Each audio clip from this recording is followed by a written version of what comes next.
Podemos. Buenas tardes. Es un gran placer recibir a todos los presentes por este medio virtual.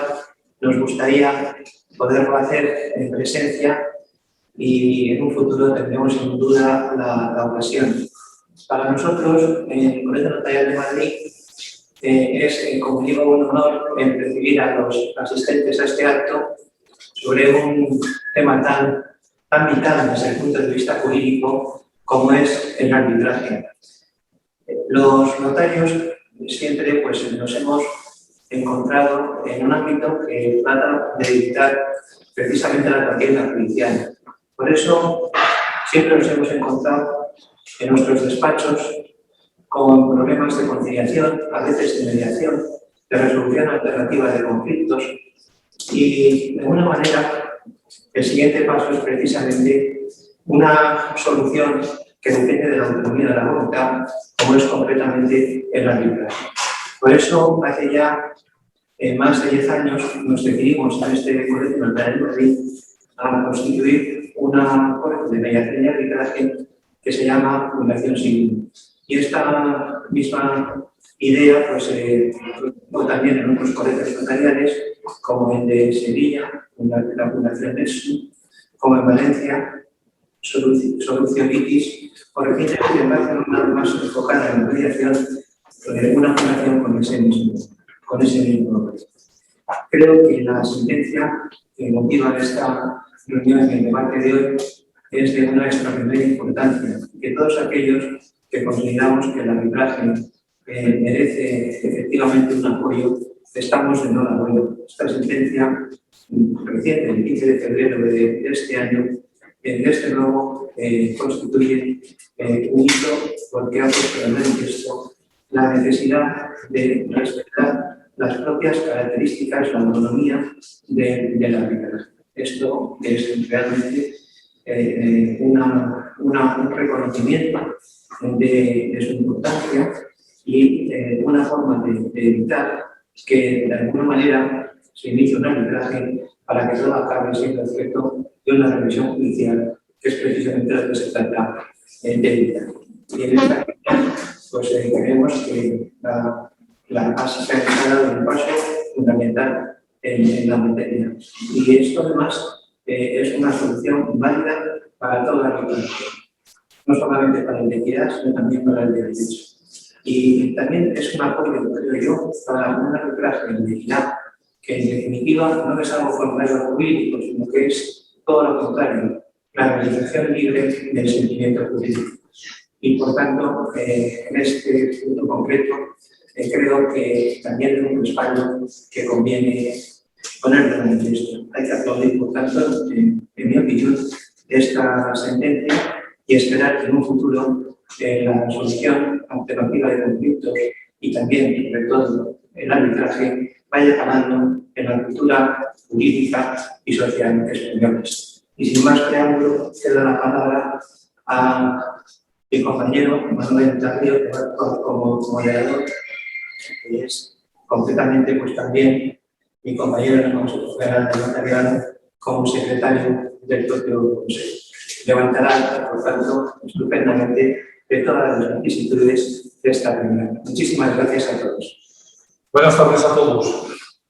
Bienvenidos ante todo a este seminario virtual de formación organizado desde el Colegio Notarial de Madrid y la Corte de Arbitraje de la Fundación Notarial Signo, bajo el título Consecuencias de la sentencia del Tribunal Constitucional de 15 de febrero de 2021 en el desarrollo del arbitraje en España. Antes que nada, quiero expresar la gratitud del Colegio y de la Corte de Arbitraje al Club Español de Arbitraje por su colaboración en la realización de esta sesión y, de modo especial, las facilidades ofrecidas para su publicidad y difusión.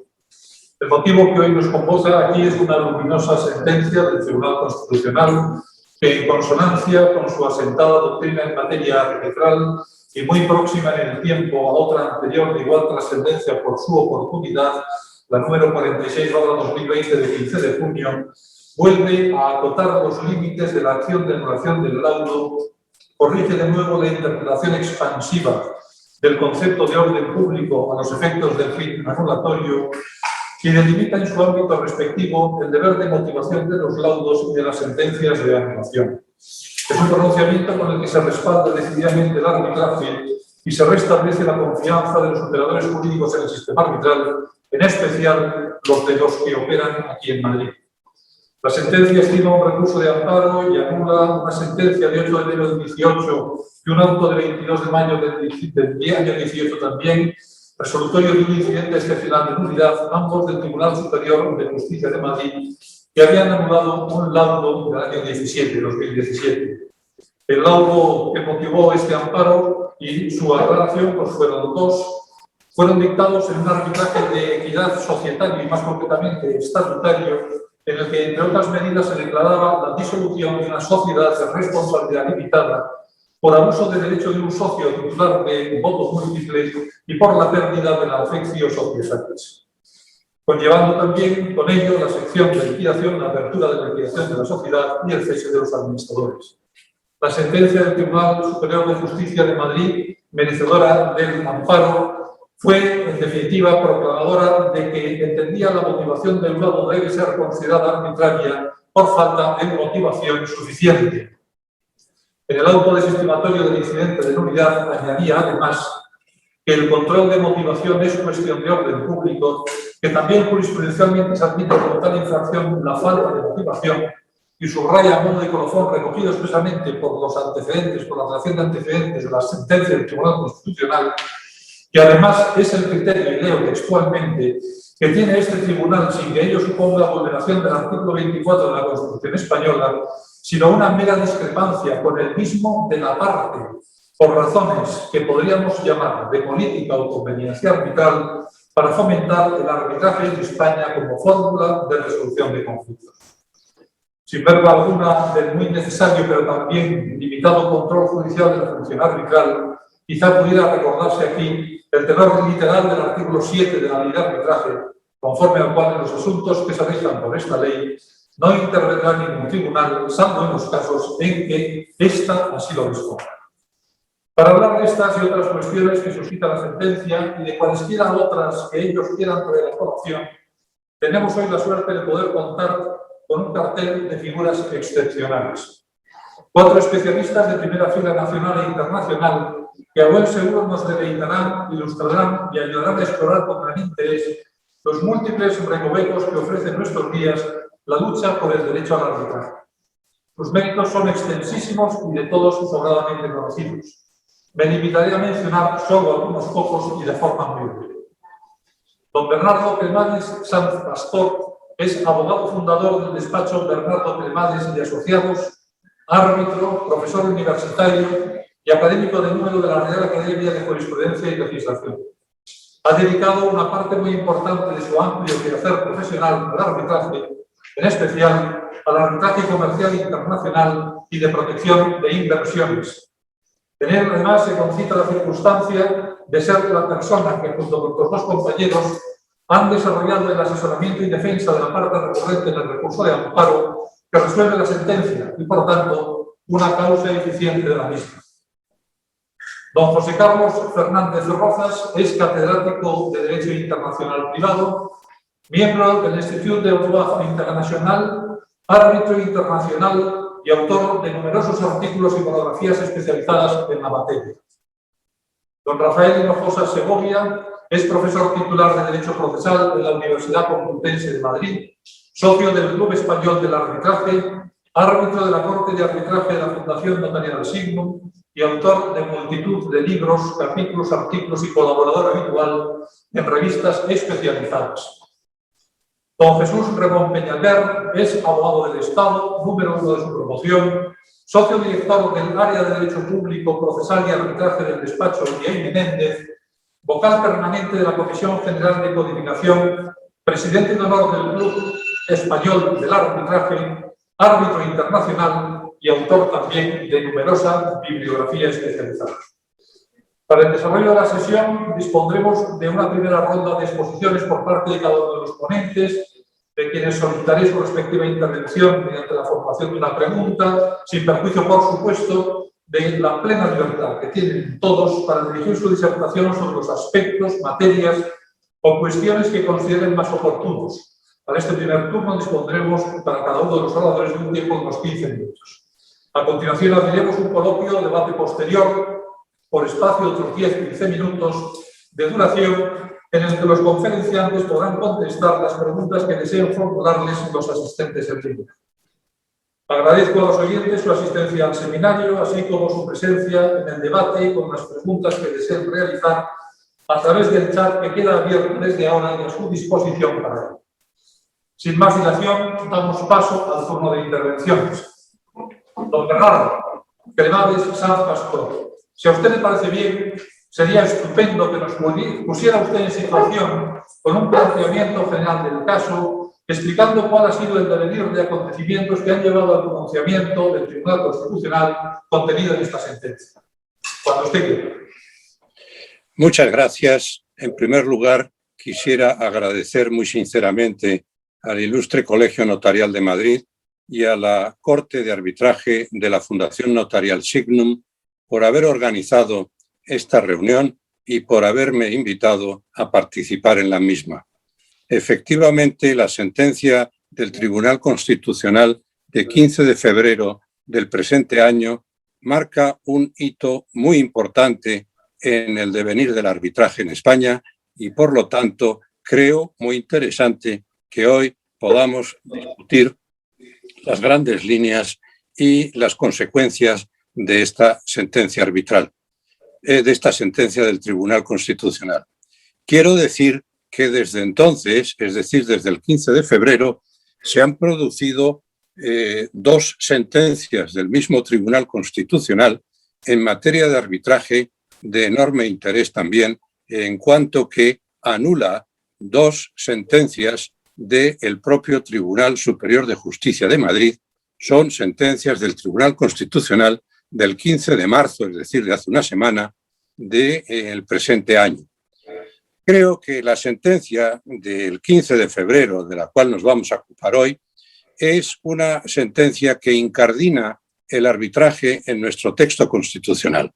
A diferencia de lo que hiciera la Constitución de Cádiz de 1812, que regulaba el arbitraje como derecho fundamental de los ciudadanos españoles, la Constitución vigente no se ocupa expresamente del arbitraje y por esto la jurisprudencia de nuestros tribunales oscilaba en cómo intentar incardinar el arbitraje dentro de dicho texto constitucional y, en definitiva, la mayoría de las veces nos hablaba del artículo 24 de la Constitución, mientras que hoy la sentencia que comentamos se centra más bien, y lo dice de forma expresa, no tanto en el artículo 24 en materia de arbitraje, sino en el artículo 10 y el artículo 1 de la Constitución, en cuanto que entiende que el arbitraje no es un equivalente jurisdiccional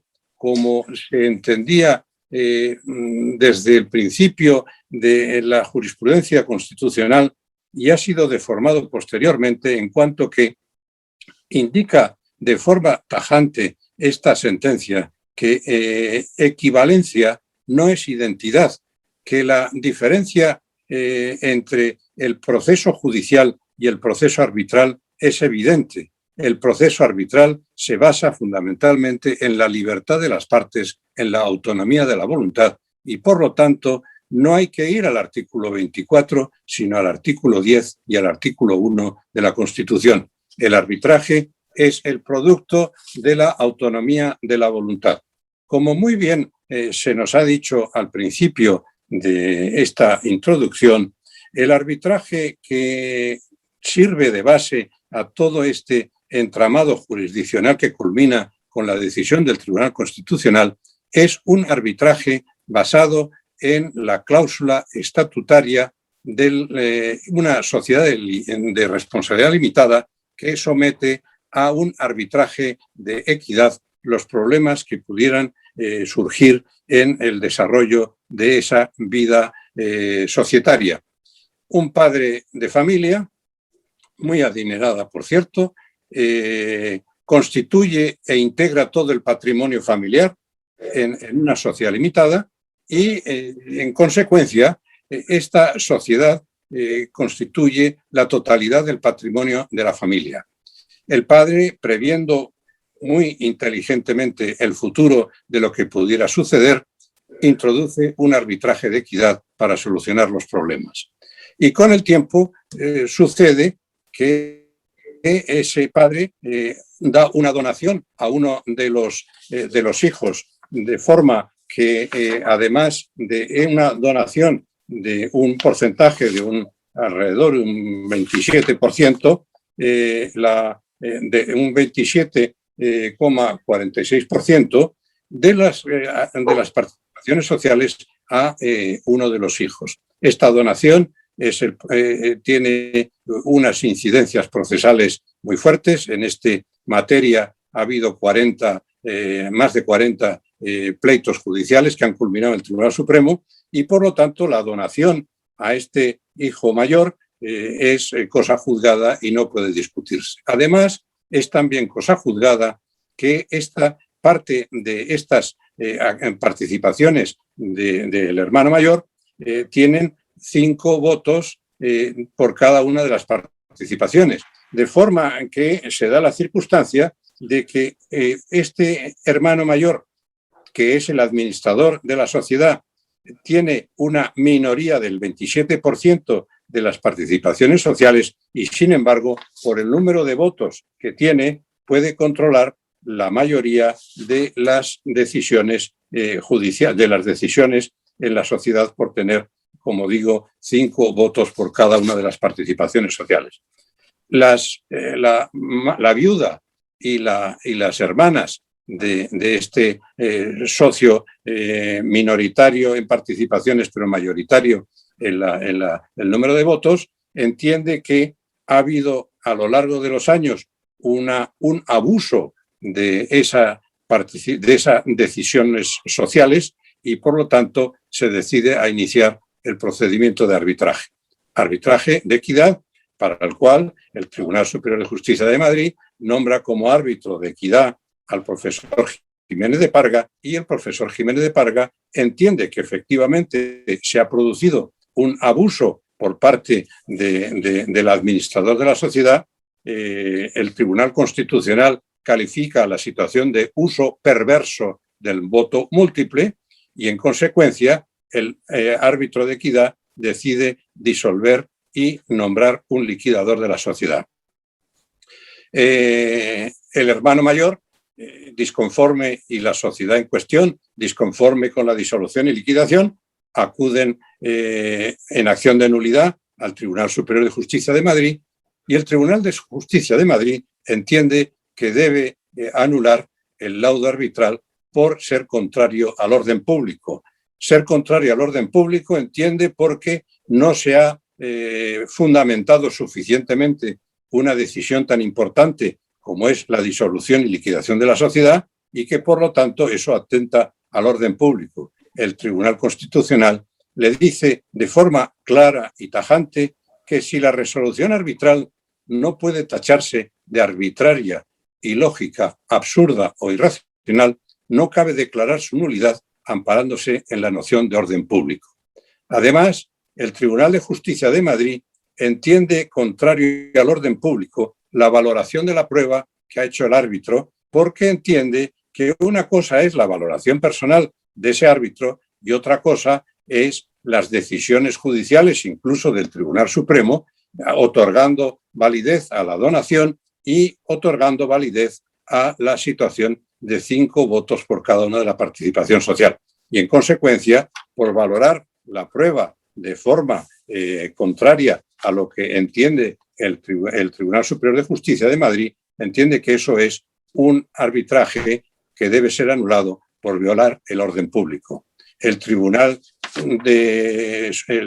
Constitucional entiende que no es procedente que el Tribunal Superior de Justicia proceda a anular por una valoración de la prueba que es diferente, una valoración de la que tiene el árbitro, que es el único competente para valorar la prueba, y una valoración que realiza el Tribunal Superior de Justicia de Madrid y que, por lo tanto, dice el Tribunal Constitucional que el único que debe valorar la prueba no debe entrar en el fondo del asunto el Tribunal Controlador de la nulidad del laudo, sino que es competencia soberana del árbitro en cuestión. Además, como se trata de un arbitraje de equidad, el Tribunal Constitucional indica que los árbitros en equidad deciden con arreglo a lo justo o equitativo que consideren oportuno, y llegando incluso a indicar que si tal solución es incompatible con la que resultaría de la aplicación de normas de derecho material, no hay problema, en cuanto que el árbitro es de equidad y, por lo tanto, los argumentos y conocimientos jurídicos pueden el árbitro en equidad prescindir de las normas jurídicas aplicables al caso. Yo, para concluir, me gustaría basarme, ya que estamos en un ambiente notarial, hacer referencia a lo que considero los dos pilares básicos del laudo arbitral del profesor Jiménez de Parga, hoy refrendados por el Tribunal Constitucional. Uno, las consecuencias prácticas de la legalización del arbitraje societario, y segundo, el respaldo a la doctrina del abuso de derecho. Tras la aprobación de la ley del año 1988, consecuencia lógica de la libertad contractual de nuestro vigente texto constitucional, un sector importante de la doctrina mercantil española cuestionó el arbitraje estatutario. La defensa a ultranza de la Ley de Sociedades Anónimas, cuyo proyecto había sido elaborado en el Instituto de Estudios Políticos, llevó a nuestros más relevantes maestros del derecho mercantil a negar la carta de naturaleza al arbitraje societario. Fue necesario un largo caminar, primero ante la Dirección General de los Registros por la negativa de un registrador mercantil a inscribir una cláusula estatutaria de arbitraje social. Después, en casación ante el Tribunal Supremo, y también, ulteriormente, el Tribunal Constitucional admitió en su día el arbitraje societario. Ante tal respaldo jurisprudencial, el legislador se vio obligado a modificar la Ley de Arbitraje del año 2011, introduciendo en su articulado un nuevo artículo 11 bis, que dice textualmente: las sociedades de capital podrán someter a arbitraje los conflictos que en ellas se planteen. El laudo arbitral y ahora el Tribunal Constitucional permiten contestar positivamente a las preguntas que en la práctica se pueden plantear con frecuencia. A saber, ¿puede un árbitro sustituir la soberanía de la Junta General? ¿Puede suplantar el principio de mayorías que rige en el derecho societario? ¿Puede prescindir de las disposiciones estatutarias relativas a la disolución y liquidación de una sociedad desoyendo su régimen estatutario? El laudo arbitral determina la disolución de una sociedad y procede a nombrar directamente al liquidador. La fundamentación es bien clara. El artículo 362 de la Ley de Sociedades de Capital permite la disolución por resolución judicial si constata causa legal al efecto. La Ley de Arbitraje permite el arbitraje societario de forma que el laudo arbitral está equiparado a la resolución judicial. La causa legal viene recogida en el párrafo C del artículo 363 de la vigente Ley de Sociedades de Capital por la imposibilidad manifiesta de conseguir el fin social. A juicio del árbitro, ha quedado probada dicha imposibilidad, la affectio societatis, y en consecuencia lauda la disolución y liquidación de la sociedad. Si hubiera mantenido las disposiciones estatutarias, los socios se encontrarían de nuevo con el sistema de mayorías sociales que volverían a permitir, en palabras del Tribunal Constitucional, un uso perverso del voto fortalecido, impidiendo así el cumplimiento del laudo arbitral. El Tribunal Constitucional se alinea valientemente con el fundamento de la decisión arbitral, que no hace sino aplicar el artículo 7, párrafo segundo del Código Civil. La ley no ampara el abuso del derecho. Ese abuso del derecho constatado por el árbitro le obliga, en virtud de ese mismo precepto, a la adopción de las medidas arbitrales que impiden la persistencia en el abuso. De esta forma, nuestro Tribunal Constitucional se posiciona claramente en el derecho comparado frente a la negativa frontal del common law al abuso como base de pretensiones. Su sentencia está llamada, entre otros motivos importantes, a ocupar un lugar de referencia en el derecho comparado y muy especialmente en los países iberoamericanos. Creo que aquí debo terminar mi intervención y me pongo a la disposición de los asistentes si en su momento ulterior desean formular correspondientes preguntas. Muchas gracias. Muchas gracias, don Bernardo. Muchas gracias por su magnífica exposición y enhorabuena por lo conseguido esta sentencia y por los pasos previos dados, porque nos consta que fue usted uno de los artífices que consiguieron el reconocimiento del arbitraje estatutario y su traslación con un contexto normativo al artículo 11 de la vigente ley de arbitraje. Enhorabuena y muchas gracias. Don José Carlos Fernández Rozas. En el fundamento jurídico tercero de la sentencia del Tribunal Constitucional que nos congrega hoy aquí, se afirma que debe insistirse también ahora en que únicamente nos corresponde comprobar si la interpretación efectuada por las resoluciones impugnadas acaba por convertir en impracticable el arbitraje como modo heterónomo de resolución de conflictos. Por su extensa dedicación investigadora y por su dilatada experiencia arbitral, nos gustaría conocer cuál ha sido la evolución del arbitraje en España, especialmente en los últimos 40 años, y cómo se ha llegado a la situación en la que se encuentra en la actualidad. Cuando usted quiera, don Carlos. Muchísimas gracias. Como decía el maestro Bernardo Cremades, es un gran honor estar en este foro, el Foro Signum, rodeado de lo que Carneluti pues afirmaba que era la aristocracia del derecho, los notarios. Entonces, me siento muy a gusto, siento no estar presente, porque siempre que me han recibido, pues me han agasajado. Y bueno, pues la verdad es que es una pena estar hoy día en contacto pues por vía telemática, ¿no? Pero en fin, quiero agradecer mucho la invitación con figuras tan relevantes como las que hoy nos reúnen aquí. Contar los 40 años sería algo muy largo.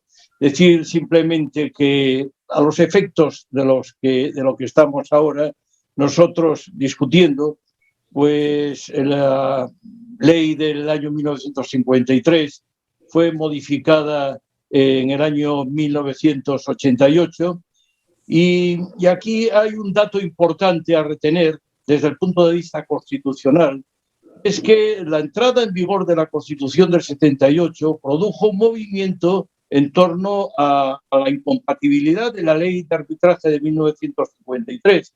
Hubo un debate muy importante en el Parlamento, una proposición no de ley, en el año 84, y un debate parlamentario muy importante sobre algo que luego se desarrollaría en la doctrina constitucional que estamos valorando ahora. La referencia al artículo 10, concretamente, el debate lo protagonizó el diputado Óscar Alzaga, y entonces ya se vislumbraba ahí que el artículo 22 de la ley de arbitraje del año 1953 pues vulneraba principios esenciales de la Constitución y, diríamos, él lo vinculaba pues al principio de la autonomía de la voluntad, al principio de la libre empresa. Es decir, que ya en aquel momento pues la Constitución, digamos, afectó a la regulación del arbitraje, aunque en aquella época no se admitiera esta proposición, sí sirvió mucho de base. Entonces, este es un primer elemento a tener en cuenta. Posteriormente se llegó a la ley del 88, que permitió el arbitraje, no era la ley modelo. Tuvo una importancia grande porque dejó a las audiencias provinciales que resolvieron la cuestión relativa al recurso a anulación de los laudos arbitrales, una jurisprudencia impecable, aunque siempre con algunas excepciones, en torno a una institución que afecta directamente a la notaría, que era la protocolización del laudo arbitral. Se anuló el laudo arbitral. En aquella época los notarios no podían participar en los procedimientos arbitrales. Esta ley del 88 lo prohibía. Entonces, bueno, pues se anuló un laudo arbitral por falta de protocolización. Pero bueno, lo importante es que el año 2003 nos incorporamos a la ley modelo de arbitraje y se desarrolla en España pues una práctica del arbitraje pues homologable a los países de nuestro entorno. Siguen actuando las audiencias provinciales en el sentido al cual me he referido, pero luego pues en la reforma del 2011, que trajo cosas tan buenas como las que ha señalado Bernardo en torno al arbitraje estatutario, sin embargo, pues confirió competencia a los tribunales superiores de justicia, lo cual pues no tenía por qué plantear ningún problema. Pasábamos de tantas audiencias, de más de 100 audiencias, a 17 tribunales superiores de justicia a partir de los mismos parámetros, con una ley de arbitraje que, ya digo, era homologable a la ley modelo con algunas diferencias importantes, porque una concretamente que yo creo que es, digamos, uno de los motores del problema que vamos a examinar, es que el artículo 41, en su párrafo segundo, pues daba mayor amplitud a la posibilidad de intervenir de oficio del tribunal de controlador respecto de la ley modelo. Concretamente, pues afectaba no solamente a la arbitrariedad y al orden público, sino que estaba también presente la indefensión. Precisamente una de las sentencias que motivó la nueva doctrina pues es que el tribunal arbitral entró a controlar el convenio arbitral, lo cual, pues, digamos, no estaba dentro de la motivación del laudo arbitral. Bueno, pues entonces aquí me van a permitir una licencia. Es que si ustedes leen el libro de Javier Cercas sobre el instante, sobre el golpe de Estado del 23 de febrero, aquí hubo un auténtico golpe de Estado, digamos, en el año 2015 frente al arbitraje, pues digamos, el libro de Javier Cercas no es en la descripción de lo que pasó en el Congreso de los Diputados, sino sobre todo cuáles fueron las circunstancias que lo promovieron, desde la actitud del Partido Socialista, la actitud de la Casa Real. Es decir, es un libro muy completo donde narra pues hasta 3, digamos, intentos de golpe de Estado que confluyeron. Entonces, bueno, pues luego ya se desarrolla lo que todos conocemos. Entonces, el tema es mucho más complejo que todo esto, porque hubo pues muchas actuaciones. Y aquí pasó lo mismo. Es decir, que hubo muchas actuaciones, también las fechas, es decir, hay muchos protagonistas de este cambio de actitud que se produce en el Tribunal Superior de Justicia de Madrid a partir de enero del año 2015. Y bueno, pues yo si tuviera ya edad, que tengo que dedicarme a otras cosas, pues podría escribir un libro también sobre todos estos elementos que confluyeron en esta situación. Pero sí podemos decir, alguno de ellos, que está la noción del equivalente jurisdiccional, es decir, temas preparatorios.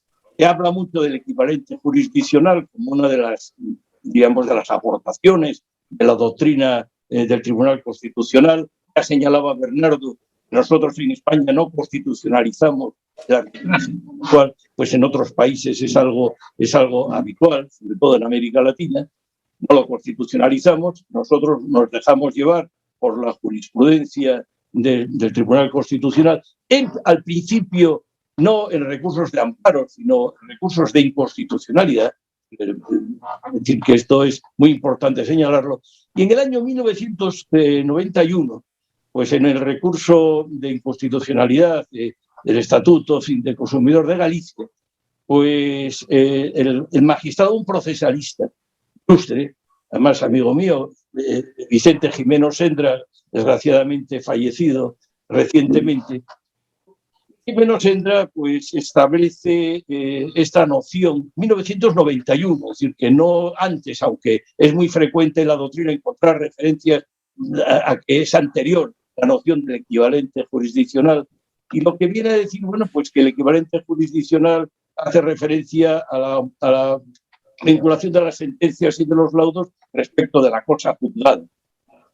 A partir de ahí se produce pues todo un desarrollo y, sin entrar en mayores consideraciones, digamos, pseudopolíticas, pues en el año 2015 se produce una renovación para el de Justicia de Madrid, y entonces pues aparece una jurisprudencia en la cual, pues utilizando, digamos, el margen que proporcionaba el artículo 41, párrafo segundo, digamos, del control, pues fue, digamos, creándose una intervención por parte del Tribunal Superior de Justicia de Madrid a lo largo de muchas sentencias. Es decir, vamos a calcular que hay unas 30 sentencias que afectan a lo que estamos hablando. Otras sentencias fueron muy importantes. Yo soy una persona que, en fin, todos los que estamos aquí, estamos totalmente convencidas del valor que tiene el control de los laudos arbitrales, de que no se trata de ir en contra de los laudos arbitrales o del control de los laudos arbitrales, sino de un mal control de los laudos arbitrales. Entonces se produjo una doctrina que fue increciendo, donde pues se extendió el ámbito del orden público, empezó a distinguirse lo que era el orden público material, el orden público procesal, se introduce la noción de orden público económico respecto pues de acciones sobre temas bancarios, los swap, etcétera. Es decir, que se va creciendo. Y entonces el tribunal pues entra en que al controlar directamente la motivación, si le gusta o no le gusta la motivación, convirtiendo de alguna manera la acción de anulación en un recurso de apelación, controla también la valoración de la prueba, si le gusta o no le gusta la valoración, ya lo señaló Bernardo, la valoración de la prueba, es decir, que se convierte totalmente en una especie de segunda instancia. Entonces, pues esto produce una reacción, digamos, de los medios del arbitraje, que nadie quería, digamos, magnificar el problema. Durante muchos años se intentó silenciarlo, o por lo menos se hicieron muchísimos congresos, se escribieron docenas de artículos sobre esta actitud, esta jurisprudencia, que desde luego no era seguida por la de otros tribunales superiores de justicia, es decir, que había tribunales superiores de justicia con una jurisprudencia impecable, el Tribunal Superior de Justicia de Cataluña o el Tribunal Superior de Justicia del País Vasco, el Tribunal Superior de Justicia de Andalucía, una jurisprudencia impecable.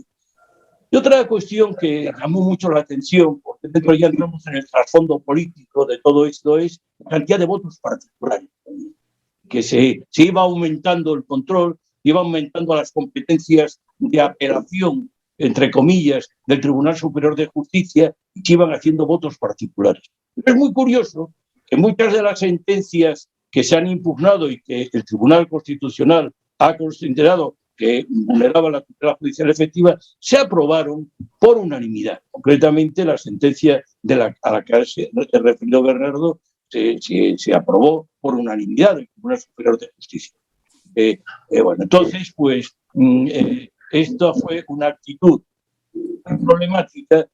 Entonces, bueno, pues sin entrar en las aportaciones del Tribunal, solamente decir que la actitud empieza a cambiar por parte del Tribunal Constitucional en el año 2018, con el voto particular de Xiol.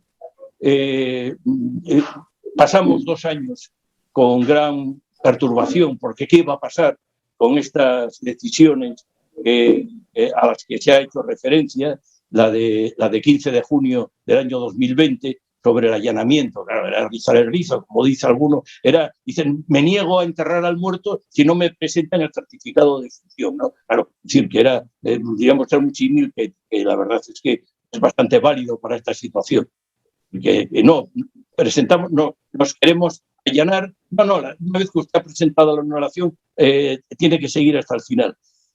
Y diríamos la famosa sentencia de 15 de febrero, donde pues, diríamos, se sientan todas estas bases, se limita o se refuerza el control mínimo del juez sobre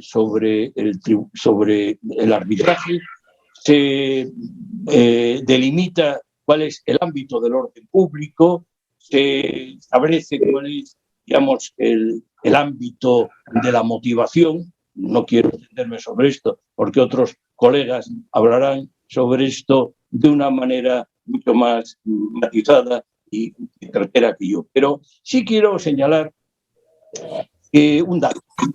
La verdad es que desde el 15 de febrero toda la comunidad arbitral está muy eufórica y bueno, se acaba de terminar, se ha mandado a la imprenta un libro donde 40 prestigiosos juristas dedicados al arbitraje, muchos de ellos los que están aquí en esta que nos acompañan hoy, pues han hecho pues una defensa muy importante de las aportaciones del Tribunal Constitucional sobre esta doctrina del Tribunal Superior de Justicia de Madrid. Yo diría que una gran euforia, pero bueno, en estos momentos de crisis en el que estamos, que todo es adverso, la verdad es que tener unos momentos de euforia pues también es necesario. Por tanto, pues bienvenida sea la euforia, aunque luego ya vendrán los críticos, porque digamos que después de toda esta doctrina, pues nos encontraremos con que, digamos, lo que ha hecho el Tribunal Constitucional, pues también puede ser objeto, no es el momento ahora. Señalaba Bernardo que el 15 de marzo se han producido dos nuevas decisiones del Tribunal Constitucional, son también de dos sentencias del Tribunal Superior de Justicia de Madrid, una sobre allanamiento y otra sobre motivación. En mi blog, estas sentencias que se anulaban, pues ponía una foto. Yo pongo siempre en mi blog, cuando hay una decisión, una foto. Ella ponía una RQR, y otra, pues ponía un pez frente a un banco de peces. Entonces, bueno, pues estas sentencias, la verdad es que estaban llamadas a ser anuladas. Y nos quedan, pues, por lo menos a mi conocimiento, dos recursos interpuestos, donde ya acabaríamos cerrando el ciclo, que serían las dos decisiones en torno a la prejudicialidad penal. También el Tribunal Superior de Justicia de Madrid pues anuló dos laudos arbitrales por prejudicialidad penal. Me consta que estas sentencias han sido admitidas. Y bueno, pues concluyo mi intervención pues diciendo que, volviendo otra vez a lo que he dicho hace un momento, la euforia, yo creo que estamos realmente legitimados para tener una euforia y felicitar, como se ha dicho, a Bernardo y es decir, que ha tenido, pues digamos, nos ha sacado las castañas del fuego, porque desde hace muchos años estamos intentando buscar soluciones y la solución ha venido a través de este recurso ante el Tribunal Constitucional. Bueno, pues Carlos, muchas gracias. Muchas gracias por su optimismo, por la estupenda exposición que nos ha hecho. Lo único en lo que no estoy de acuerdo es en lo de la edad. Demuestra usted una juventud de mente extraordinaria. Enhorabuena. Esperamos con gran interés esa publicación que está en ciernes. Estaremos Muchas gracias. Don Rafael Hinojosa Segovia. En el último párrafo de los dedicados a la fundamentación jurídica del fallo, la sentencia afirma que una vez determinada la inadecuación de la motivación contenida en la resolución impugnada en relación con los límites propios de la acción de anulación del laudo, procede otorgar el amparo. ¿Por qué resulta de tanta trascendencia esta sentencia? Como especialista y estudioso de los sistemas ADR, ¿podría usted darnos a conocer cuáles son, a su juicio, las cuestiones principales, por importantes o destacadas, que ofrece esta sentencia del Tribunal Constitucional 17/2021 de 15 de febrero? Muchas gracias, Manuel, por tus afectuosas palabras que me has dedicado anteriormente. Buenas tardes a todos. En primer lugar, quiero dar las gracias al Ilustre Colegio Notarial de Madrid, aquí representado por su decano. Buenas tardes nuevamente, querido José Ángel. Y a su corte de arbitraje de la Fundación Notarial Signum por haber tenido la gentileza de invitarme a este seminario. Y también porque ello me ha permitido coincidir con tan ilustres colegas y amigos que es muy de agradecer, especialmente en estos momentos que estamos atravesando. Dicho lo cual, entro en materia. La sentencia del Tribunal Constitucional 17/2021 de 15 de febrero no se puede analizar de forma aislada, sino que hay que ponerla en relación con la doctrina del Tribunal Constitucional en la materia, y en particular con su antecedente inmediato, la sentencia 46/2020 de 15 de junio. En esta última sentencia, el Tribunal Constitucional interpreta el concepto de orden público como motivo de anulación de los laudos arbitrales, señalando que no hay que llevar a cabo un ensanchamiento como hace el Tribunal Superior de Justicia en la sentencia y en las resoluciones que daban lugar a esa anulación y, por tanto, entenderlo en un sentido estricto, restrictivo. Y en segundo lugar, porque claramente la acción de anulación es un juicio externo sobre la validez del laudo que no permite la revisión del fondo de la decisión de los árbitros. En cuanto a la sentencia 17/2021 que nos reúne esta tarde, ya adelanto que estoy totalmente de acuerdo con ella y la voy a examinar desde una teoría general del arbitraje, centrándome en los siguientes puntos o en los siguientes temas. En primer lugar, en el concepto y la naturaleza del arbitraje. Así declara esta sentencia del Tribunal Constitucional, con revisión a la sentencia del año pasado, que el arbitraje es un sistema heterónomo en el cual las partes deciden que un tercero le resuelva ese conflicto, ese litigio. Y como ha dicho muy bien Bernardo, pues se basa en la autonomía de la voluntad de las partes, artículo 10 de nuestra Carta Magna, y también en el principio de la libertad, del artículo 1 de nuestro texto constitucional. Es decir, en la libertad, que lo recoge también el anteproyecto de ley de medidas de eficiencia procesal para el servicio público de la justicia, aprobado por el Gobierno el pasado 15 de diciembre. Y hay que tener en cuenta que esas partes han decidido en ese convenio arbitral sustraer esa controversia a los tribunales de justicia para que sea resuelto por esos árbitros o árbitros. Y aquí, como ya se ha dicho, hay que tener también muy en cuenta el artículo 7 de la Ley de Arbitraje, la intervención judicial, en el sentido de que esa exclusión no es total, porque los tribunales pueden intervenir en el arbitraje, pero solo en aquellas funciones de apoyo y control que se recogen en la Ley de Arbitraje española. También el Tribunal Constitucional se detiene en cuanto a la naturaleza en la expresión que también ha salido a reducir anteriormente del equivalente jurisdiccional, que, valga la redundancia, ya lo acuñó el maestro Carneluti. Hay que tener en cuenta que, me parece, ya que estamos en el colegio notarial, traerlo a reducir que precisamente Carneluti dio una conferencia aquí en el año 50, en concreto sobre la función, la figura jurídica del notario, magistral como toda su obra es. Y hay que decir al respecto que Carneluti no equiparaba, como parecía en esa primera jurisprudencia del Tribunal Constitucional, arbitraje y jurisdicción.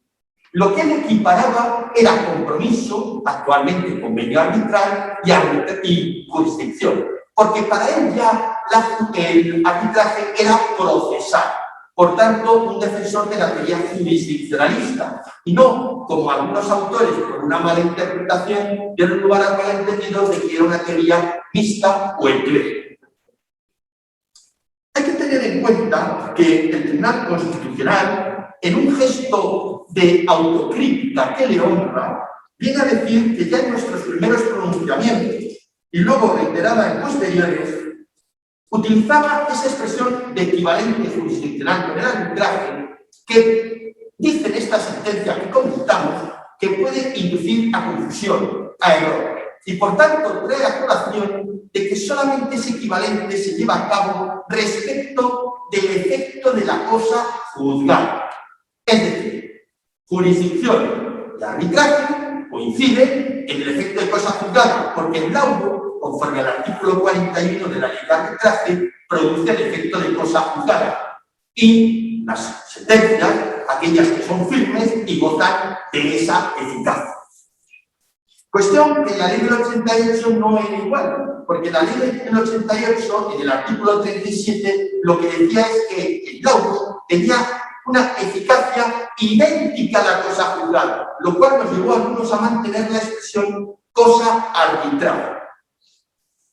Y además que las partes sometan esa controversia, ese conflicto a el arbitraje, eso no impide que pueda ser controlado por la jurisdicción a través de la acción de anulación o incluso la acción de revisión, que es prácticamente residual, y a través de los motivos que establece el artículo 41. Pero esa facultad no deriva del artículo 24 de la Carta Magna, de la justicia efectiva, sino que deriva de la regulación del arbitraje como un sistema que protege la autonomía, que se basa en la autonomía de la voluntad de las partes y, por tanto, en la libertad, como ocurre con los medios adecuados de solución de controversias en general, que es la nueva terminología que se utiliza en el anteproyecto que antes he citado. No obstante, el Tribunal Constitucional, en la sentencia que nos ocupa, viene a decir que ese control se ciñe a la acción de anulación por el Tribunal Constitucional y también, en su caso, al Tribunal o al órgano judicial competente. Es la sentencia 9/2005 del 17 de enero, que tenemos que decir que no solamente se limita a eso, sino que en esta sentencia el Tribunal Constitucional lo que hace es que permite controlar a través del amparo toda la actividad jurisdiccional, tanto en la actividad de control como en la actividad de apoyo al arbitraje. No así los posibles vicios que se cometan durante la tramitación del procedimiento arbitral, que esos tendrían que ser denunciados ante el Tribunal Superior de Justicia por vía de acción de anulación. Otra cuestión que trata la sentencia es la motivación del laudo. Este requisito, como es sabido, obedece a una triple necesidad. La primera es la finalidad de conocer las razones de la decisión que se adopta, en este caso, la decisión de los árbitros. Evitar la arbitrariedad. Y, en tercer lugar, permitir el control de la decisión arbitral a través del ejercicio de la acción de anulación. La motivación de las sentencias deriva, como es sabido, del artículo 120.3 de nuestra Constitución de forma expresa y, por otro lado, de forma implícita del 24.1 tutela judicial efectiva. Pues el Tribunal Constitucional en su sentencia declara que ese requisito de la motivación no es idéntico en ambas resoluciones, en el laudo y en la jurisdicción. Por una razón, porque en la jurisdicción podemos decir que deriva de ese derecho a la tutela judicial efectiva, por tanto, de un derecho constitucional. Mientras que en el arbitraje es una construcción legal que deriva del artículo 37.4 de la ley de arbitraje. Hay que tener en cuenta que en la ley del año 88, el artículo en concreto 32.2 obligaba solo a motivar los laudos de derecho, ya que los de equidad o tradición no se motivaban, aunque en la práctica muchas veces motivábamos con fundamentos de equidad. Posteriormente, en la ley actual, en su redacción originaria, se preveía que era necesario la motivación, ya sin el distingo entre equidad y derecho, pero establecía dos excepciones. Por una, el del laudo transado del artículo 36, y por otra si las partes preveían que ese laudo no tuviera que estar motivado. Esto se mantiene hasta la reforma del 2011.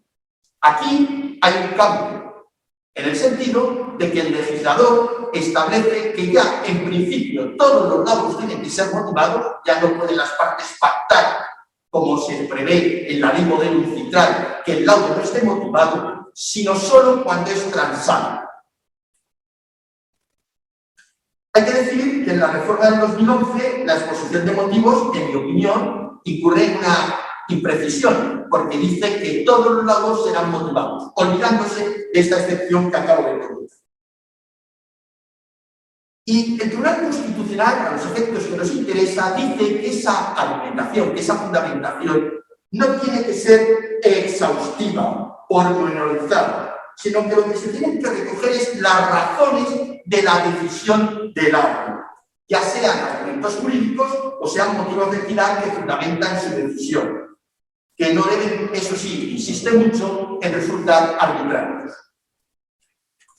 Como se ha dicho, el asunto es un arbitraje de equidad, está sometido a equidad. En cuanto a la equidad, la propia exposición de motivos de la ley, en el apartado 7, párrafo primero, se refiere a que tiene que ser pactada expresamente por las partes, no como en legislación anterior, y que obedece a algunas expresiones, a algunos términos que usa el legislador, por ejemplo, que tiene que ser una decisión en equidad, una decisión en conciencia, ex aequo et bono, o que el árbitro actuará como amigable con bueno. Según la sentencia, que sí utiliza la expresión más acuñada en nuestro derecho histórico, que es saber y entender, dice que lo que tiene que ser es que se resuelva aequo et bono como unas consideraciones a lo justo y a lo equitativo. Es verdad que en la práctica muchas veces el árbitro es jurista y por tanto tiene los conocimientos jurídicos y los tiene presentes. Pero sin perjuicio de ello, se basa en esa característica de lo justo, de lo equitativo, para resolver el conflicto concreto que se ha planteado. Y el Tribunal Constitucional, al respecto, hace una afirmación muy importante, y es que solo aquel laudo que sea irrazonable, arbitrario, o haya incurrido en error patente, podrá imputársele un defecto de motivación, pero por el artículo 37.4, por incumplir esa prescripción, y no por el 24. Esto que acaba de decir, que acabo de señalar del Tribunal Constitucional, es muy importante a efectos de la acción de anulación del laudo, porque como ya mantenía hace 30 años, la acción de anulación del laudo a efectos del quebrantamiento de la motivación debería ir en aquel momento por el artículo 45.2 de la ley de 1988, es decir, quebrantamientos en el procedimiento en relación a la finalización, en relación al laudo. Posteriormente me reafirmé hace 15 años en el mismo sentido, pero ya con la ley vigente, diciendo que en este caso también era un quebrantamiento del laudo que iría por el artículo 41.1d, es decir, quebrantamiento en la sustanciación del procedimiento, pero en su etapa final, es decir, en el laudo y no propiamente en el procedimiento. Hay que tener en cuenta que de la previsión legal es la necesidad de que el árbitro pues debe analizar, como ha ocurrido, todas las pruebas, los argumentos de las partes, pero no tiene más que recoger aquellos motivos, aquellos razonamientos que le lleven a la decisión correspondiente de su laudo, que en ocasiones pueden no ser correctas para el tribunal enjuiciador, lo cual dice el Tribunal Constitucional que no es ningún óbice para que no tenga, en ese caso, que respetarse el laudo, porque el tribunal de instancia, es decir, la sala de lo civil y lo penal y el tribunal superior, no debería entrar a valorar esas cuestiones. Otra cuestión a tener en cuenta es que el laudo sea contrario al orden público. Y hay que decir que esa posible contradicción del laudo con el orden público no puede considerarse como un nuevo análisis del asunto por parte del Tribunal Superior de Justicia. Es decir, simplemente se limita a la legalidad del convenio arbitral, a la arbitrabilidad de la materia, o, por ejemplo, a la regularidad del procedimiento que se ha seguido desde el punto de vista arbitral. Hay que decir que el Tribunal Constitucional se pronuncia sobre el ámbito del orden público, distinguiendo un orden público material, que era tradicional, y un orden público procesal. En el primero, pues se recogen los principios, tanto de carácter público, de carácter privado, de carácter político, moral y económico, que rigen en un determinado momento histórico y en una determinada sociedad. Mientras que el orden público procesal, como bien dice el Tribunal Constitucional, se refiere a aquellas formalidades y principios de nuestro ordenamiento de esa naturaleza jurídico-procesal. Y solo el arbitraje que viole alguno de esos principios podrá ser tachado como nulo por vulneración del orden público. Por tanto, como ya decía la exposición de motivos de la ley del 88, pues simplemente aquellos principios fundamentales, libertades garantizados por nuestra Constitución.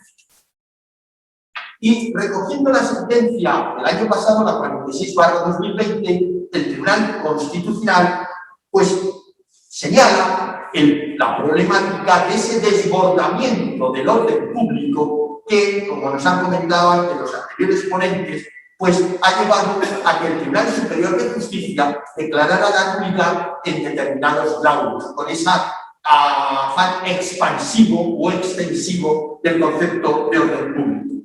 Y dice muy bien el Tribunal Constitucional que el orden público debe interpretarse de una forma restrictiva y no en los términos que hace el Tribunal Superior de Justicia, porque vuelve a incidir que se basa en el artículo 10, derecho a la autonomía de las partes, y, por otro lado, en la libertad de esas partes.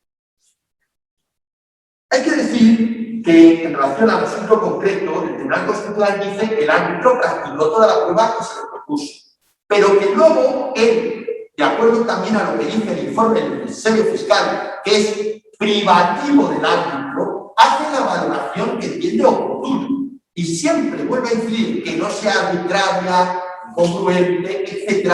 Esa valoración es la que prima a efectos de la resolución del conflicto. También me voy a referir a la acción de anulación y al ámbito de esa acción de anulación. Como es sabido, el ámbito de la acción de anulación se limita a un control externo del laudo.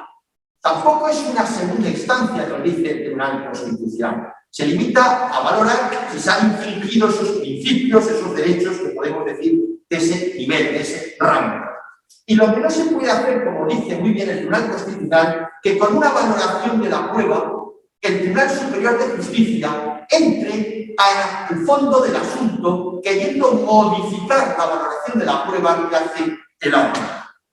Por tanto, aquí podríamos traer a colación la sentencia tan importante del Constitucional, la 43/1988, del 16 de marzo, que nos viene a decir que la acción de anulación es rescindente y no rescisoria. Es decir, el Tribunal Superior de Justicia no puede dictar una sentencia en su opinión conforme a derecho. Simplemente se tiene que limitar a anular. Y el conflicto queda, podemos decir, a expensas de lo que luego se resuelva en un nuevo arbitraje o en la jurisdicción, si es a lo que acuden las partes o porque se ha declarado nulo el convenio arbitral. Y por tanto, esa inadecuación de la motivación contenida en esta sentencia es, por extralimitarse en los límites de la acción de anulación, lo que entiende el Tribunal Constitucional que atenta, que viola el derecho a la tutela judicial efectiva, en un sentido de que produce a las partes, a esas partes, una indefensión y, por tanto, declara nula las resoluciones que eran impugnables, teniendo en cuenta que hace un reenvío al Tribunal de Instancia, al Tribunal Superior de Justicia, para que resuelva de forma respetuosa con el derecho fundamental del mundo. En mi opinión, aunque es un futurismo, dados los términos de la sentencia del Tribunal Constitucional, entiendo que el Tribunal Superior de Justicia debería desestimar la acción de anulación y confirmar, por tanto, el laudo tributario. Es más, en materia de costas incluso, como son tan taxativos los términos de la sentencia del Tribunal Constitucional, deberían, dado que el artículo 42.1 de la Ley de Arbitraje establece que la acción de anulación seguirá los cauces del juicio verbal sin perjuicio de las especialidades que se establecen en ese mismo artículo 42.1, en ese caso entiendo que deberían imponerse a la parte recurrente, conforme al número primero de ese artículo 324 de aplicación, que es el que sigue mayoritariamente a la jurisprudencia, sin hacer alusión y sin aplicar la excepción de que el asunto presentaba serias dudas de hechos y de derechos. En conclusión, y dado que el título de este seminario, consecuencia de la sentencia del Tribunal Constitucional de 15 de febrero de 2021 en el desarrollo del arbitraje en España, que el Tribunal Constitucional haya precisado que el arbitraje se incardina en el artículo 10 y en el artículo 1 de la Constitución, que la expresión equivalente jurisdiccional solo es aplicable al arbitraje en cuanto a eficacia de la cosa juzgada del laudo, que haya explicitado el requisito de la motivación de los laudos, el concepto de orden público todavía más prescriptivo y el ámbito del proceso de anulación contra los laudos arbitrarios, hacen que sean más previsibles las resoluciones de nuestros tribunales en materia arbitral, ganando con ello el arbitraje una mayor seguridad jurídica, lo que redundará sin duda en que España atraiga más arbitrajes de carácter internacional a su territorio y que la Comunidad de Madrid, y en particular Madrid Capital, sean especialmente designadas sedes tanto de arbitrajes internacionales como de arbitrajes domésticos, máxime las prestigiosas cortes arbitrales, tanto de carácter interno como de carácter internacional, que tienen su sede en la ciudad de Madrid. Esto es todo hasta ahora. Muchas gracias. Muchas gracias, don Rafael, por su clarísima e ilustradora exposición. Cuánto nos gustaría que el Tribunal Constitucional no tuviese que reiterar sus limitaciones y anotaciones de motivación sobre la acción de actuación del orden público en el futuro. Veremos si no tiene que volver a hacer. Don Jesús Ramón Peñalver está en línea, ¿verdad? ¿Sí? ¿No está? Bueno, pues no podemos contar hoy con la presencia de don Jesús Ramón Peñalver, que es una lástima, y en ese caso me gustaría, aprovechando el turno que nos deja libre, hacer unas preguntas, un pequeño grupo de preguntas a los ponentes, un poco para que respondan, pues, que se considere más interpelado. Esta primera se la quiero hacer a don Bernardo, especialmente en ese íter de lucha por la consecución y ampliación, la determinación del ámbito del arbitraje. ¿Estima usted que queda suficientemente delimitada en la normativa vigente el ámbito actual de actuación del arbitraje, el jus cogens, la materia disponible, que están suficientemente establecidos? O por el contrario, el arbitraje es un campo por definir. Estoy pensando en el arbitraje testamentario, por ejemplo, que es una de las novedades de la ley vigente, en la que efectivamente da clara acogida al mismo, pero con una redacción que yo creo que va a dar muchos problemas. Cuestiones entre herederos forzosos, pero no hace mención solamente de la materia no disponible como pueden ser las legítimas y demás. Desde su experiencia tan larga, ¿es esta una batalla más? ¿Será una batalla más? Cuando usted quiera abordarlo.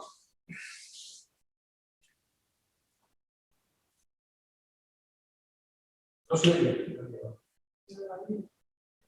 ¿No se me escucha? Sí. Don Bernardo, ¿no me ha escuchado usted la pregunta? No, es que no sé por qué, pero se va y se viene, pero ya estoy conectado de nuevo. Don Bernardo, perdone. No, me preguntaba a usted como adalid de las luchas imposibles en beneficio del arbitraje. ¿Qué piensa usted sobre el hecho de si la normativa vigente delimita con la suficiente claridad y precisión el ámbito de actuación del arbitraje, si los conceptos de jus cogens, materia disponible, etcétera, están suficientemente establecidos, pues por el contrario, el arbitraje es un campo aún por decidir. Y estoy pensando en lo que creo que va a ser la próxima batalla, lo del arbitraje testamentario, que aunque parece recogido en la ley, pero de una manera un tanto confusa. ¿Qué piensa usted al respecto? ¿Se me puede ilustrar algo sobre este punto? Yo creo que el arbitraje el arbitraje testamentario se introdujo ya en la ley de 1988. Ahí entonces ya introdujimos el arbitraje testamentario como forma de solución de los conflictos.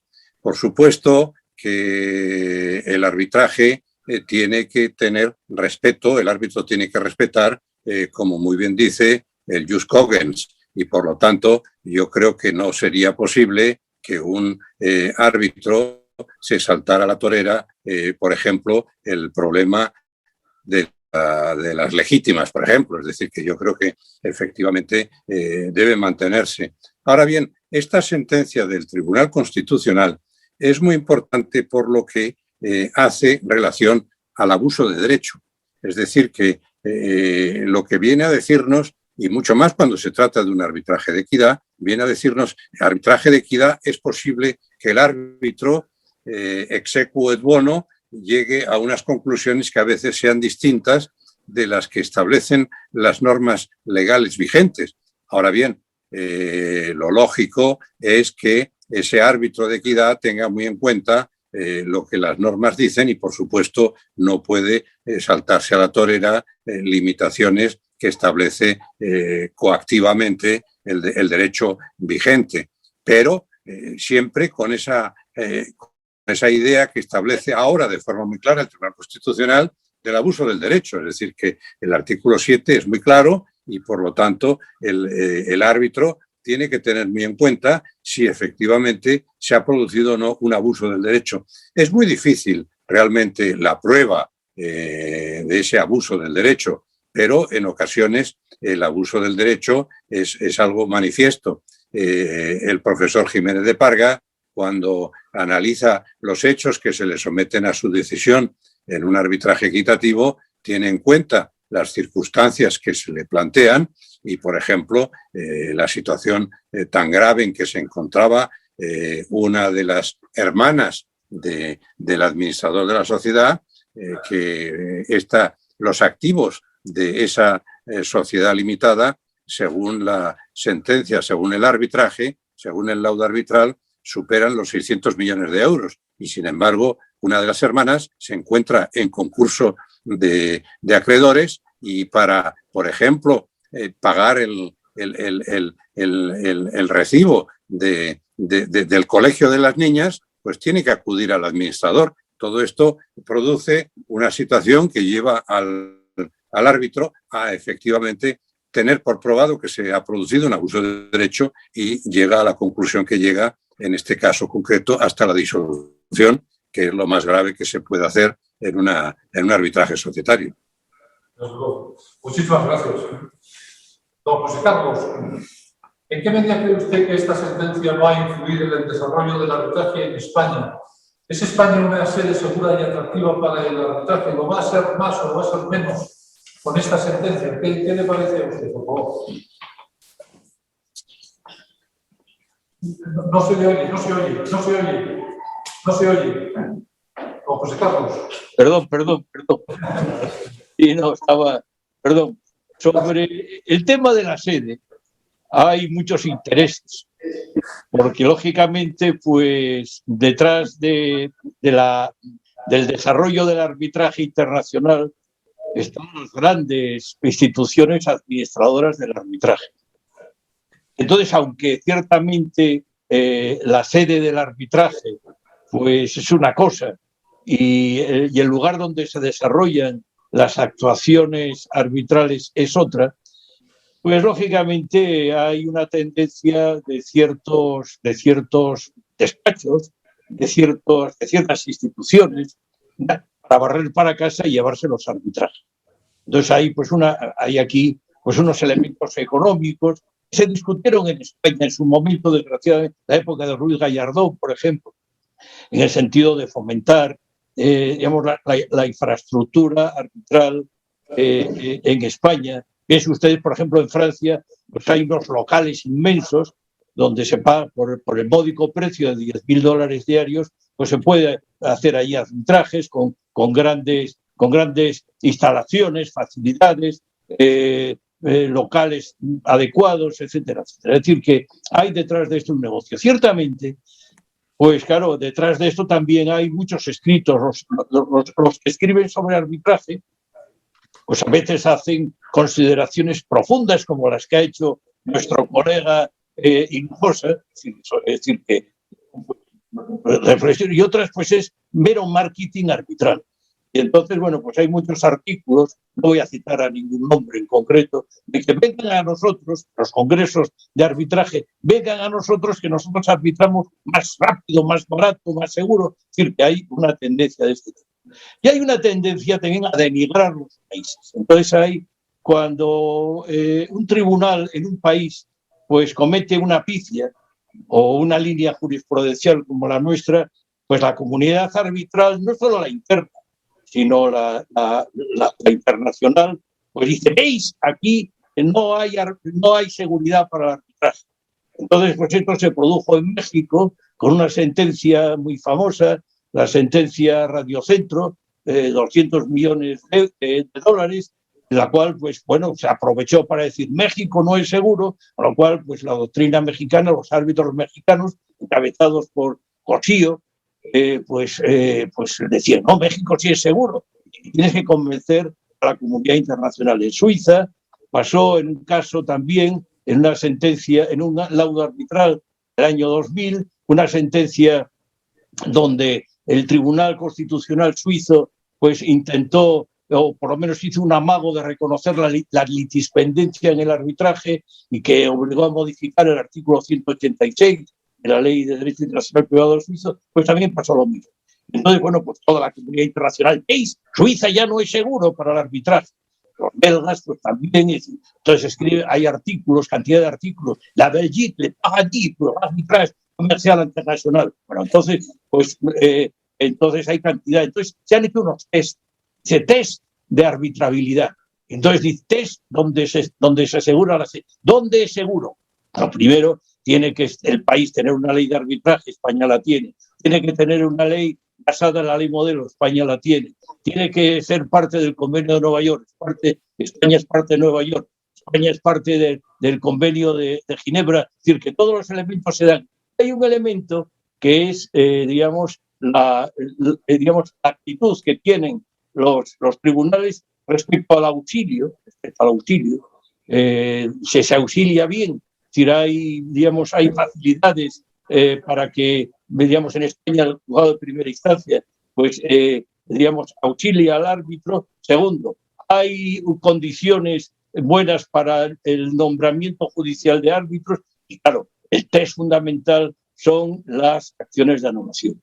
Entonces, obviamente, pues, la doctrina que se estableció por el Tribunal Superior de Justicia de Madrid fue muy negativa, porque todos nuestros amigos de España, amigos del arbitraje de España, pues dijeron, veis, en España, no vayáis a España. Entonces, bueno, pues cuando ya estábamos montando una infraestructura muy importante, pues esto, nos causó grave daño. Hay que reconocer que el decano del Colegio de Abogados de Madrid pues tuvo una gran clarividencia, en el sentido de, bueno, una cosa es que, los extranjeros nos ataquen diciendo esto, y otra cosa es que los españoles vayamos por ahí vendiendo nuestras vergüenzas, diciendo, porque muchos árbitros españoles se dedicaban a dar charlas en el extranjero y a decir que España no era segura, los propios árbitros españoles. Entonces, hay que decir que en ese sentido hay que tener gran prudencia. Entonces, a la pregunta y la respuesta clara, es decir, dentro del test de la arbitrabilidad, dentro de todos estos elementos que acabo de señalar, faltaba por parte de la Comunidad de Madrid, del Tribunal Superior de Justicia de Madrid, no por parte de los 16 tribunales de justicia restantes, que tenían una jurisprudencia verdaderamente homologable, faltaba esto. Entonces el Tribunal Constitucional ha restablecido, fíjense, ¿no? 4 sentencias desde junio del año 2000, 4 sentencias. la que estamos comentando, la de febrero, que es la importante, es la que traza la doctrina, pero ya tenemos dos más que digamos, refuerza este panorama. Entonces, ¿por qué hemos hecho el libro? No por decir, no es por hacer ahí elucubraciones, sino lo importante es dar a conocer a todo el mundo, tanto a España como fuera de España, que España es una sede segura. Y quiero añadir también, porque nosotros tenemos un sistema monista en el arbitraje, que yo creo que esta sentencia ha hecho más daño, y no creo, no estoy seguro, tengo el convencimiento pleno de que esta sentencia hizo más daño al arbitraje, esta jurisprudencia del Tribunal Superior de Justicia de Madrid hizo más daño al arbitraje interno, al arbitraje internacional, porque es muy curioso que hay un control de los laudos arbitrales por vía anulación y otro control de los laudos arbitrales por vía de exequatur. Y en este terreno del exequatur, digamos, el Tribunal Superior de Justicia de Madrid ha estado mucho más cauto. Una de estas dos sentencias de 15 de marzo hace referencia a un laudo CSI como origen, pero lo importante es que nos ha hecho mucho daño. Y es por solo citar un dato estadístico. Nosotros en el año 2015, 2016, 2017 teníamos pues al año 1.500 sentencias. Los últimos, el 2019-2020, tenemos menos de la mitad. Es decir, que no es la pandemia, sino que ha habido un grave retroceso. Entonces, esto se nota.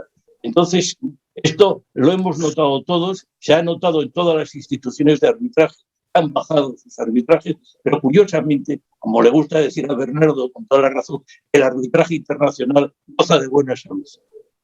Muchísimas gracias. Hemos cubierto con gran exceso el tiempo inicialmente previsto, se nos quedan muchas preguntas que hacer, tampoco queremos abusar de la disponibilidad tan amablemente prestada por los ponentes, y yo creo que va siendo el momento ya de ir terminando, dándoles las gracias a todos, en primer lugar a los ponentes por la altísima calidad de sus intervenciones y por la dedicación y exquisito cuidado que han puesto en su preparación y exposición, y en segundo lugar a los asistentes por el gran interés demostrado en esta sesión y por su participación en la misma. Han sido muchas las preguntas realizadas y solamente muchas se quedan en el bote y seguramente darán lugar a futuras sesiones. Si la lucha es el trabajo eterno del derecho, en esta lucha nuestra por el arbitraje habrán de ser aún muchos los laudos que motiven y propicien sentencias tan felices como las que hoy nos ha reunido aquí, pues ya de todos he sabido que solo merece la libertad y la vida el que cada día sabe conquistarlas. Muchas gracias a todos y hasta pronto. Y, presidente, si quiere cerrar la sesión. Pues simplemente reiterar nuestro agradecimiento, felicitarnos por la sentencia. Es verdaderamente curiosa porque el Tribunal Constitucional reprocha al Tribunal Superior de Madrid precisamente lo que el Tribunal pretende reprochar al auto. En este sentido, creo que se ha abierto un camino que con el esfuerzo, en este caso de Bernardo Cremades, que dio el recurso, va a beneficiar no solamente a quienes creemos en el ámbito de lo jurídico, en el arbitraje, sino también especialmente a la propia seguridad jurídica y al desarrollo de este camino que es vital en muchas facetas, empezando por la propiamente mercantil, pero que sería deseable que se extendiera también hacia otros ámbitos, como el sucesorio, por ejemplo, al que antes nos referíamos, y en otras materias, porque se trata efectivamente, a través de esta sentencia, de porfiar el desarrollo de esta cultura que en España quizá solamente tenemos en un grado muy pequeño, a diferencia de otros países, y que conviene estimular. Y en ese camino